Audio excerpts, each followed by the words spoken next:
If you're traveling soon, you need to know about these new Google Translate features. What if I told you that your phone could instantly help you speak another language, and even better yet, actually learn a new language? Google Translate's newest updates do exactly that. Traveling to a new country can be exciting, but let's be real. It can also be intimidating when you don't speak the language. Gracias. It can be challenging to navigate, order food, or the biggest bummer, not being able to connect with locals. Google Translate has always been a tool for us when we travel, but a lot has changed since we first started using it. So in today's video, I will teach you everything you need to know about this app, tools that will help you communicate faster, learn on the go, and connect with locals like never before. We no longer get intimidated by language barriers, and after watching this video, you will have the knowledge and tools so you don't either. Google Translate just announced two major updates: live translation and customized language learning capabilities. Starting with the live translation, you might be thinking, just as we were, wasn't this already a feature? And yes, this was a feature, we used it a lot and we really liked it, but supposedly it now just got better. Now with this live translation, it is supported by Gemini AI models to help you have natural conversations in over 70 languages, and better voice recognition and speak recognition in loud environments like coffee shops and airports. We have found that we often use this live translate feature in high-stress situations like finding transportation or negotiating prices on a souvenir. So having seamless conversations in these stimulating environments is huge and relieves a lot of stress and potential for miscommunication. Let me show you how to use this live translate feature. It is probably the easiest feature to use, and in my opinion is going to be the quickest way to translate something. So you're going to start by opening up Google Translate, and then in the bottom left-hand side of your screen, you're going to see a button that says Live Translate. You're going to click on that. And then you are going to be able to select your languages. For this example, we're going to leave it at Spanish and English. And then one other thing I like to do before I start using this feature is I like to change the format. So up in the right-hand side of the screen, you're going to see two buttons. You're going to see a setting button, and then right next to that, you're going to see another button. You're going to click on that. That's going to change the format. The reason I really like this format is because now we can hold the phone between me and the person I'm translating with or having a conversation with, and we can both see the phone and read things properly. So it's kind of like a split screen format, which I really like. And from here, it's super easy. Anytime you want to speak, you just click on the blue microphone button and you start talking. For example, click on the blue microphone button. Where is the bathroom? I need to go really bad. Thank you. ¿Dónde está el baño? Necesito ir realmente mal. Gracias. And then they will be prompted to respond, and you can have a conversation back and forth. It works really, really well, and I'm very curious to see how with these new updates, it works in really stimulating environments. The second update we have is customized language learning capabilities. This is very cool. And all I will say is Duolingo and other language learning apps might want to watch out. Nothing against those apps. I think they're great. I would just be curious to see what they think of this new update from Google. Because one big difference from this new Google update and other language learning apps is Google Translate is free. Before we do a deep dive into this language learning practice and show you the practical application of this new feature, let me show you and remind you of some of the other features that Google Translate has that I really like to use when I travel. Instant camera translation. This is a really powerful tool and is really great, but you kind of got to find the way you like to use it. So let me show you some different ways I like to use it, and hopefully this will help you. But in Google Translate, it's pretty simple. You open up Google Translate, and in the bottom center, you're going to have a camera button. That is going to pop open your camera. From there, you can just shine that camera over really anything you want, and it'll translate it. The situations I use this the most in is menus, or when we're at a cafe or coffee shop, or even maybe a street food vendor. I'll just shine my translate over the menu, and it'll give me a translation. So I have an example up here on my computer. This is just from a restaurant called Frida's that we went to in Guatemala. I didn't have like a Spanish menu or a foreign menu, so I'm just pulling it up online. But you can see here, as soon as I put my camera over the top of the menu, it will translate it into English. Now, another great feature of this camera portion is the ability to actually snap a photo of the menu, which is really nice because if you're at like a grab and go place, it's always really awkward to be like holding your like phone up to the menu for an extended period of time. That can be kind of annoying, and sometimes the translation can get messed up when your hand is moving around. So one way you can fix that is actually just snapping a photo. So you can see here, I can zero in on this one item here, and I can snap a photo of it. From there, it'll kind of freeze frame it, and you can translate it from there. One thing that I have found to be a little bit more difficult with the camera feature on Google Translate is when you have say you're standing a little bit further back from the menu and you have a lot of menu items up on your screen, it can sometimes get a little bit confused and it can be hard to see the translation. So one way I like to do to get around that is I'll actually just open up my photo app and I'll take a photo of the menu. So you can see here I have a wide view of the menu on my computer. But I'll take a photo of the menu, and then I will like zoom in on my phone. I have an Apple phone, and I will just copy and paste. I'll just copy and paste the portion that I want to translate. So I'll copy and paste this, and then I'll go back into Google Translate, and I'll just paste that text into Google Translate. So this I found really helps when you're looking at a big menu and sometimes the camera can't pick up all the items, especially if you're standing at a weird angle or the lighting is weird. Also, then it shows up in your history, which is nice because sometimes when you order something or you translate something, you'll like instantly forget it. This way you can go back in your history and see what you just looked at. I mentioned history, so let me show you how to find that search history here in Google Translate, because that can be really helpful if you find yourself translating similar things. You can just go back to your history, or like I said, if you're looking at a menu and there's an item you forgot about and want to look at again, you can go to your history to find it. So to find your history, you're just going to go up to the right-hand side of the screen where your profile picture is. Go ahead and click on your profile picture, and then right below your account, you're going to see a history button. Click on that, and that way you can see everything that you have recently translated. Now, if there's something that you find yourself translating a lot, I would also go ahead on the right-hand side and click the save button. So say you want to save thank you in Spanish. I'm going to go ahead and click on the save button. What's really nice about that is when you go back to your home, you can see in the left-hand side of your screen, there's going to be that save button in the corner. You can click on that, and this is your Phrasebook. And this is where you're going to want to save all of the sayings, your common sayings that you want to refer back to. So it can be a really quick place to put things like, where's the bathroom? Hello, thank you, in whatever language you plan to use.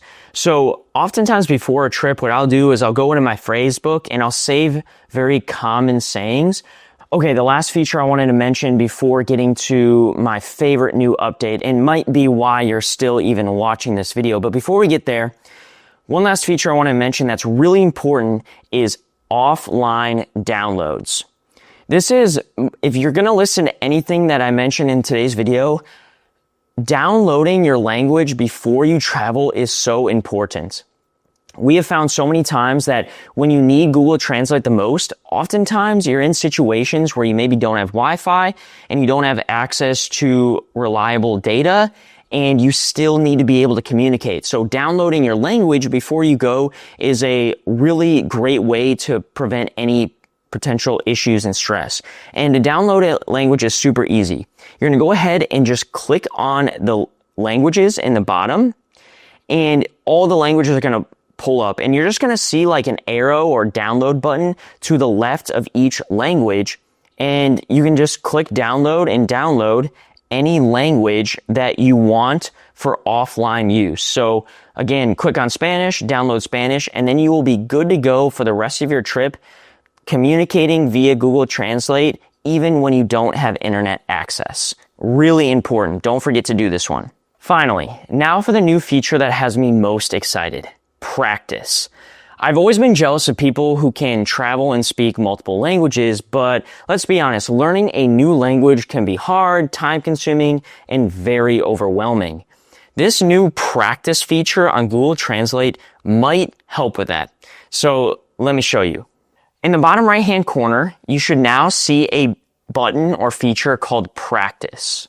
And when you go ahead and click on that Practice feature, it is going to start by prompting you a few questions, starting with what language do you want to learn? Then it's going to ask you what level you want to start at, basic, intermediate, or advanced. So if you already know a little bit of the language, you can start at a different level, but I would assume most people are going to be starting at basic. Then it's going to ask you to describe a goal. So maybe in my case, I'm going to Guatemala and I want to learn how to better speak with my Airbnb host. So I'm going to go ahead and plug in that specific goal, and then it is going to formulate a plan for me to start learning some vocabulary and learn how to speak. Once you set your goal, it's going to bring you to your main dashboard. And let's walk through what we're looking at here. So to be honest, when I first opened this up, it was a little confusing, but after using it for a few days, it's a lot more simple than it looks. But starting at the top of your screen, based on the description of your goal, it's going to give you goals. So you can see on mine here, it gave me 3 different goals. Communicate with my Airbnb host, practice greetings and simple conversations, and handle basic travel interactions. That is all based on what I initially put in. Now you can see underneath that you can add a new goal. So say over time you want to add a new goal, you can go ahead and add that in there. Right below that, you're going to see your daily activities. Every day, it is going to give you 3 activities. And then you can also see the words that I have already practiced. So over the last couple of days I've been practicing, I've learned 32 words so far, and they compile all those words in a word list, which is actually really nice because I can always go back and refresh my memory with the words that I have already learned. Then below that, it is going to give you various scenarios to practice for the day. So you can see ask directions to the Airbnb, ask about breakfast, ask where to leave the key. These are all scenarios that are pretty common in a travel environment. Right below there, we have a practice scenario. So you can kind of create your own scenario. So say, for example, you're going to be doing a trek and you want to get good at asking, how far do we have left hiking for the day? You could create a scenario, create your own scenario and practice it, which is kind of nice. And then they have a bunch more scenarios. But to be honest with you, I usually just stick to the daily ones that they give me each day. So let me show you an example of what this looks like. So let's just do the first one here. And what I actually like to do first is look at the word list. This is not something I did initially when I started practicing, but it helps to get familiar with the words before you start practicing the scenario, in my opinion. So I click on the word list, and this is the words that are going to be showing up in this scenario. But when you feel like you've got a good look over the words, then I will go to the practice button and I'll click practice. And then you have 2 choices. You can either practice your listening or your speaking. Let me show you what listening looks like to start. So listening, click start. And then it'll give you a phrase. So you'll click play, and then you have to recognize the words that you hear. So let's listen to this first one. Hola, soy Juan. Mucho gusto. El gusto es mío, señora. And obviously I'm not very good at it because I got 2 wrong, but it'll tell you what you get wrong. And then you can click into the next round. But let me show you what a speaking one looks like. So let's do a speaking one. So I just went back. I'm going to do a speaking one. Hola, bienvenido al apartamento. And then I'm going to respond by saying what it says on the screen so you can practice saying. So I'll click the blue microphone when I'm ready to say it, and I will say it. So let's give this one a try. Don't judge me. ¿Cómo puedo llegar al Airbnb desde aquí, por favor? And you click pause. Now, if you're getting really good at this, you can actually hide the hints. So you can hide the hints by clicking this kind of light bulb and click off. And then you're expected to just respond, which if you're new to a language, this is obviously not going to be possible, but is something once you get better, you can practice more. And once you learn more vocabulary, you can try without the hints. But for me, I'm still a hints on type of guy. Remember, this is a beta experience, so the app is still kind of under construction. They're still making adjustments, and right now you only have access to 2 languages, English, Spanish, and French. So hopefully we'll get more very soon. Also, after testing it for a few more days, I've noticed that it would be really nice to have another level. Now you can see on their app here, there's going to be another level called Just Starting, but we don't have access to that quite yet. So hopefully when you try this out, you'll have access to it. But right now, I would love to have that as I'm finding even the basic to be a little bit challenging. Now, I think this new practice feature is a game changer for quite a few reasons. The first being a deeper connection while traveling. It's going to allow you to connect with the locals in a way that you maybe wouldn't have if you didn't take a few days to practice a bit of the language basics.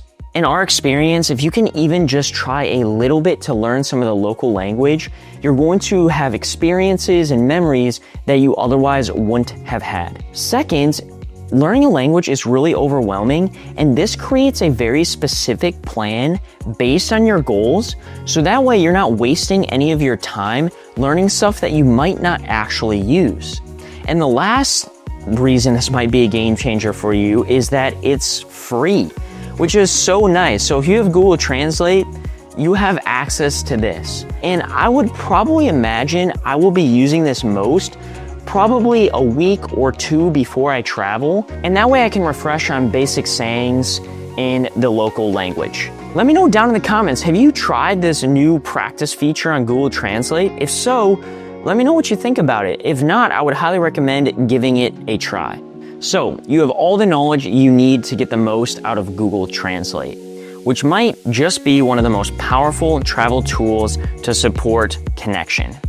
Traveling to new places should be exciting, not stressful. With these Google Translate tools and updates, you can focus on enjoying the journey instead of worrying about communication all the time.